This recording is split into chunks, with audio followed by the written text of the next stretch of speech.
It's the In Route, where friends of the show get a special segment with us. Want to be part of the action? Want to be the newest member of the In Crowd? Well, you know what to do. Hit us up, faderoutemail@gmail.com, or slide in our DMs on IG at FadeRoutePodcast, or drop us a line on X at FadeRouteDNZ, and you could be next.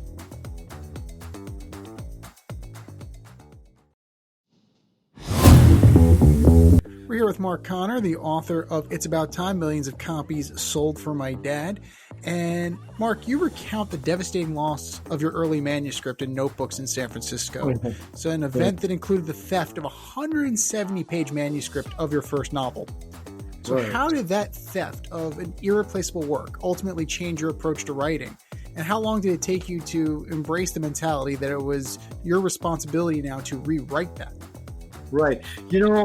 Okay, so it was part of the experience was in San Francisco where, because I met Lawrence Ferlinghetti, the author of A Cold Yarn of the Mind and the beat poet, and he had signed his book to me, his novel. That was really hard to find. That was out of print, and that was stolen also. So I was writing a letter to him, and I told him, I got to rewrite that myself and everything. The whole idea, but it happened on the east side of St. Paul. I was coming out of the boxing gym after I'd been sparring with Will Grigsby, my teammate who was on his way to becoming junior flyweight champion of the world. And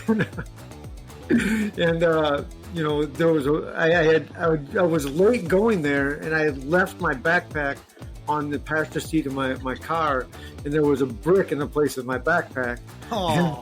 And that was after having gone to when I had my last amateur fight. I'd gone to Seattle. I stayed with a friend of a friend and got a job on a fishing boat job. I'd gone up to Alaska, all that stuff.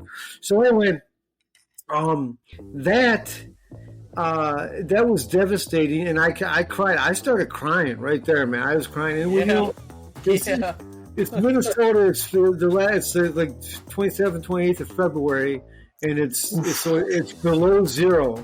Right, and so now the window's gone in the car and everything. He's like, and I'd look through dumpsters and everything like that, and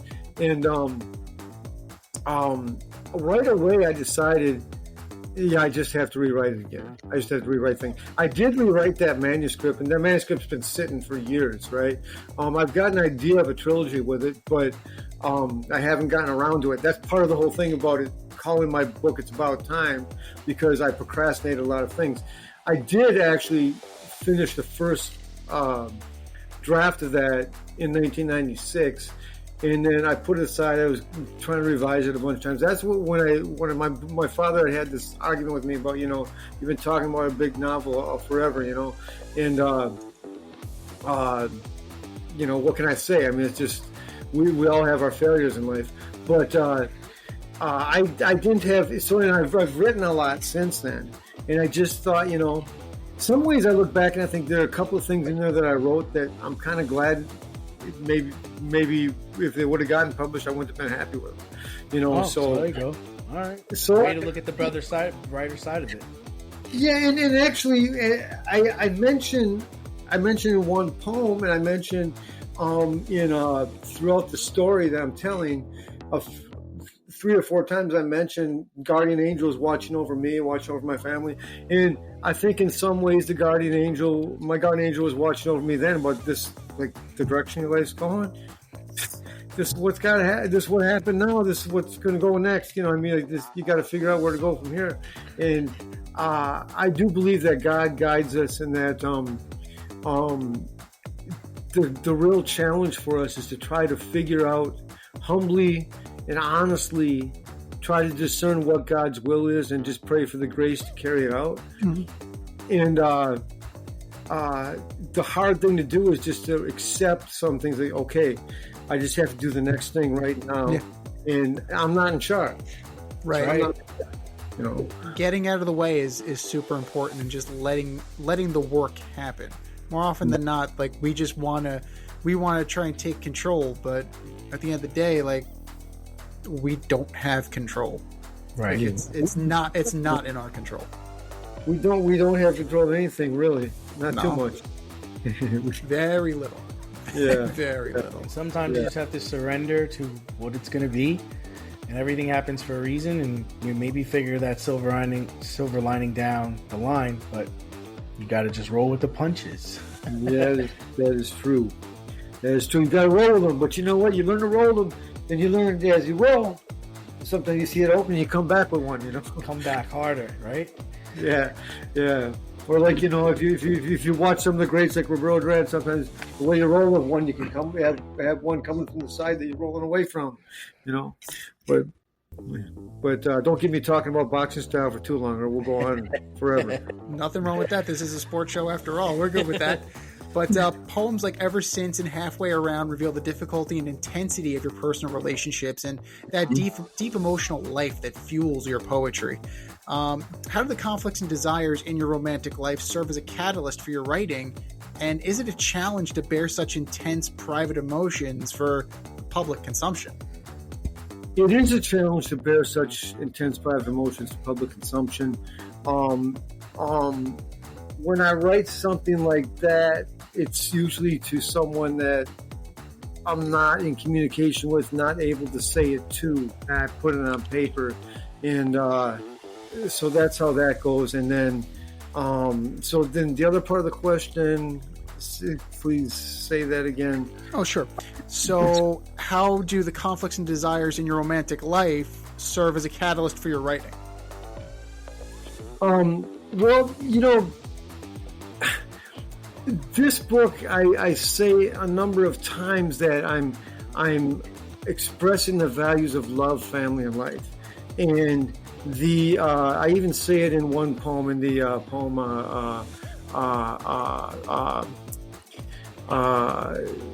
not halfway around, the Life So Simple. I say, your guardian angels already talked to mine. Together they've watched us share laughter and argue to the point of crying. They're sent by God, who really does exist and is not a tyrant or a terrorist. Rather, he is love, family, life. And, I believe that's what God is. And in terms of those particular poems, I mean, I'm basically expressing to both of the women in question that this is really all I desired in my interaction with you, and honestly, if this kind of union with you isn't going to happen, what I wish for you is whatever is the will of God for you, because that's what's the best thing for anyone, right? So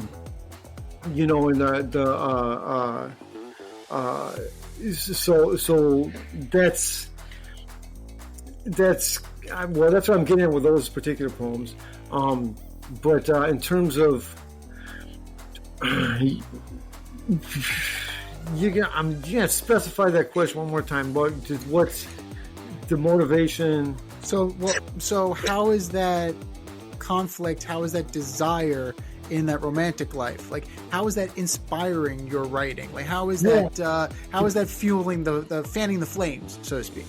Yeah, well, so the thing is, those particular poems are written to women who were quite a bit younger than I was. In my 40s, and they were in their 20s, and I had some good. Way to go, Mark. Proud of you. Well, here's the thing. So the thing is, I've just to be straight up honest about this, I actually made a recommitment to my Catholic faith, and as soon as I did that, in a few years, as soon as I did that, younger women just started appearing into my life, and so I'm not in the seduction mode because I'm recommitted to my Catholic faith, and it's kind of it's just a strange thing because. My whole desire has always been to have family, and the best way to pursue that is not by being a seductive person, right? Right. Because you want to woo. I mean, I think it was the movie Dead Poets Society where Robin Williams says to his yes, he says to the students, he says the Boys Academy, he says, No, all those reasons you give for poetry aren't the reasons. The reason for poetry is to woo women. And it is, but it's not to woo women so that you can just, Right. so you can just rack up your trophies, Right. And so It's supposed to be so you can, eventually be monogamous, right? Have just one partner. And the truth is that in contemporary American society, you have to get to a point where you're face to face in conversation where you can actually express, this is what my values are and everything. And that's not, most people think if you're not having sex after the third date, then you shouldn't be. You're right. Yeah. So there you go, man. It's a tightrope to walk, man. 100%. And you know what? In my own life, I found that when you're not looking, that's when things happen for you. Like when you're actively out of the way and you're not actively pursuing something, that is when you're confronted with it. And the hardest thing you can do, and this is your story resonates a lot with me, especially like your father, all of that. And it's a tale of vulnerability. Like, how are you exposing yourself? You're bearing everything to try and find this level of intimacy. And that's really something special. Yeah. Well, I was actually thinking about that over the last couple of weeks.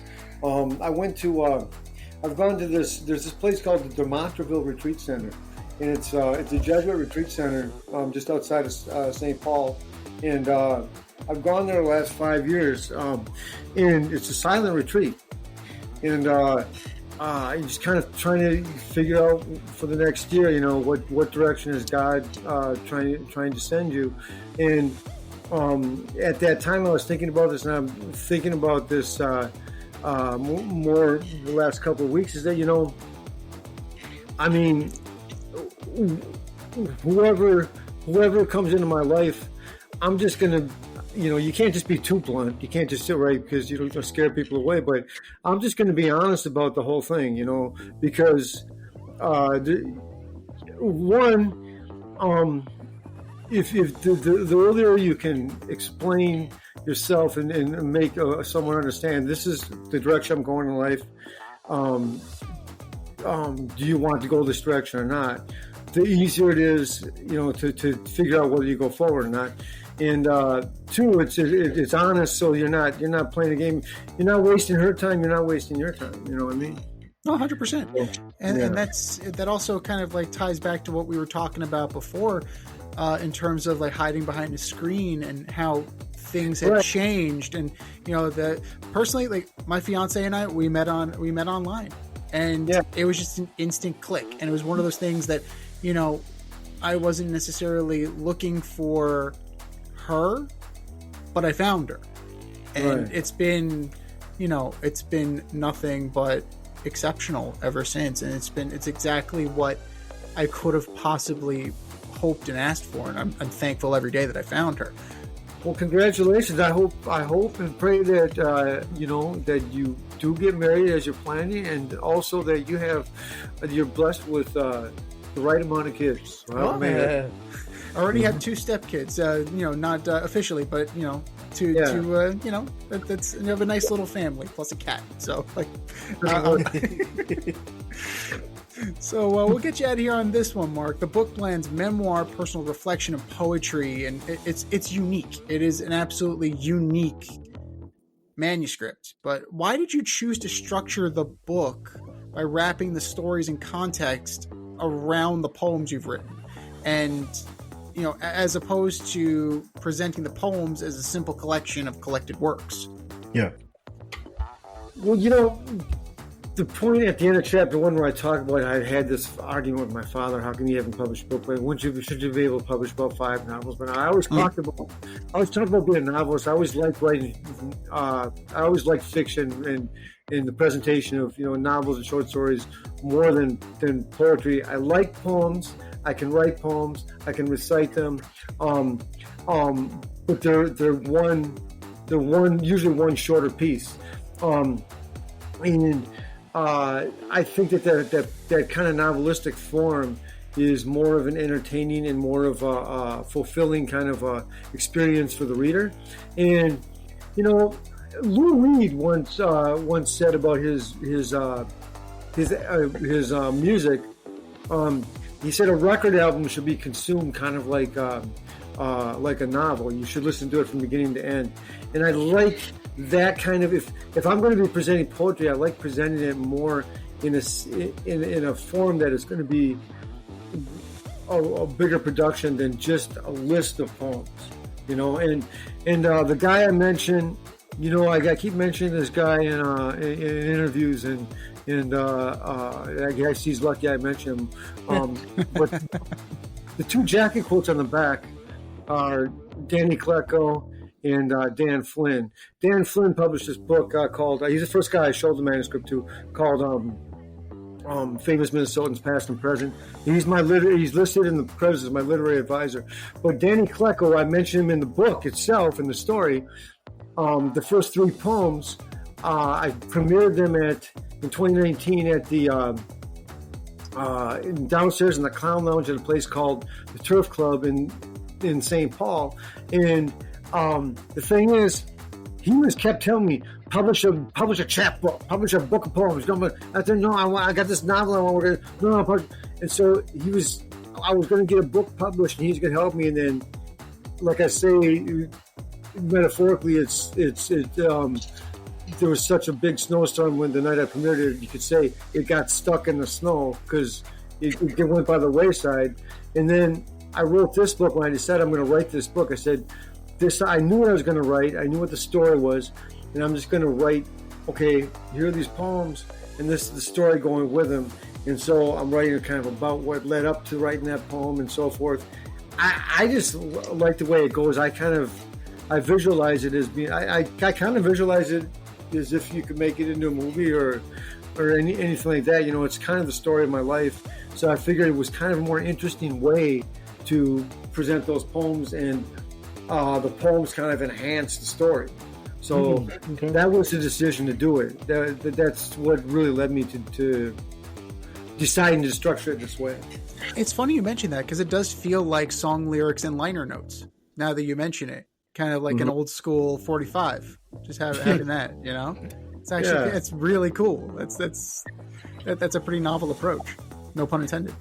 Yeah, that's cool. Well, you know what? It's cool, man. It's cool. And then I added I was talking with a friend, who was, because originally I called it, It's About Time, parentheses, my essay of poems, and it just wasn't right. And that Danny Klecko told me, you gotta lose the title, man. That doesn't work. You can't put that on a bookshelf, in a bookstore. There's no way to market it because it's too esoteric. Too many people, and a lot of people have books called It's About Time. So I was just thinking, and I was talking to my friend. I said, I'm going to call It's About Time.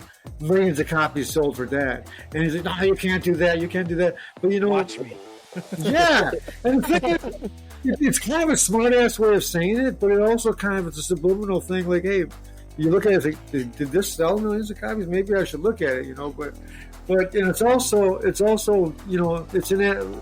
I talk about the concept at one point in the book of amphiboles. It's an amphibole, a logical fallacy, meaning the ambiguity of the language. It means something, but then it could, in different contexts, it could mean one or two other things. So, because the other thing it could mean is, it's about time, millions of copies sold for that, meaning, yeah, man, it's about time, so we got to sell them, you know what I mean? Yeah. So it's kind of my sales pitch, really. I love it. Love it. So, it's one of the things I say to my students, what's the one thing we can't get back? And that's time. That is it. And it's to light a fire under them and give them that sense of urgency. But, it's also like, it's the long game. You play the long game as much as you are in the short game. So it's kind of... I hear that. I hear that.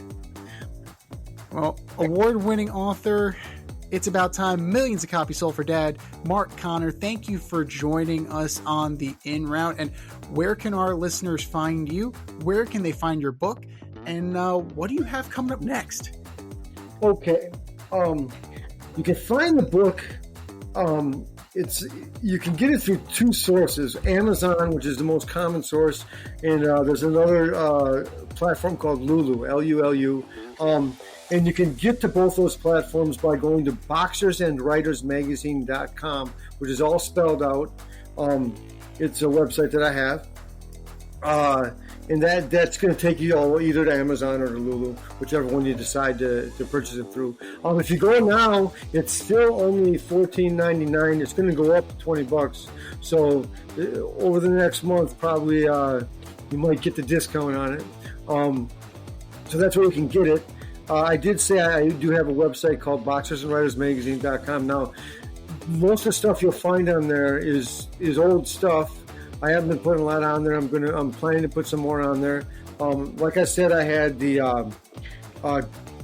interruption of my rhythm over the summer, but I do have a Substack that's called Irish Catholic Punch Drunk in St. Paul, and that's at Mark Connor ICpunchdrunk.substack.com. And so those are the main things. And I got a regular Facebook page under my name, and I got a regular Instagram at Writing Boxer, but don't have a lot of professional stuff up on those. Okay. And awesome. Then people can if they're in the Twin Cities, they can go to through boxerswritersmagazine.com can find out about my services as a boxing trainer.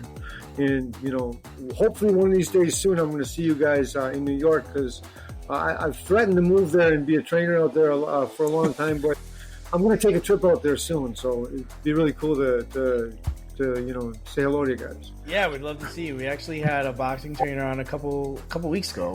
Yeah. Liam Martinez, who's from Mount Vernon. And he's really heavily into the boxing training world right now. So yeah, that'd be great. If you come, definitely hit us up. Love to meet you. Love to talk to you. You got some amazing stories, and I'm sure this book is really just the tip of the iceberg for you. I think just keep writing, man. Just keep writing. 100%. You've got a lot of talent, and I know it's hard, dealing with the rhythms of life. But don't let that stop you from writing. I think you've got some stories to share with people, and I think they'd be losing out on what you have to offer if you didn't do it. Well, thank you, man. I really appreciate that. Those are some very encouraging words, and that's very motivational, man. I'm gonna keep that with me. 100%. And if you want to be a guest on the In Route with us, if you want to join the In Crowd, hit us up, faderoutemail@gmail.com, slide in our DMs on IG at Faderoute Podcast, drop us a line on X at FadeRouteDNZ, and you could be our next guest. Mark Connor, thank you for coming on, brother. We'll talk to you soon, and hit us up if you're in New York. We'll chop it up. We'll talk boxing. We'll talk whatever you want. Oh, man, that sounds great. God bless you guys. Thank you for everything. I really appreciate it. This was a wonderful opportunity, man.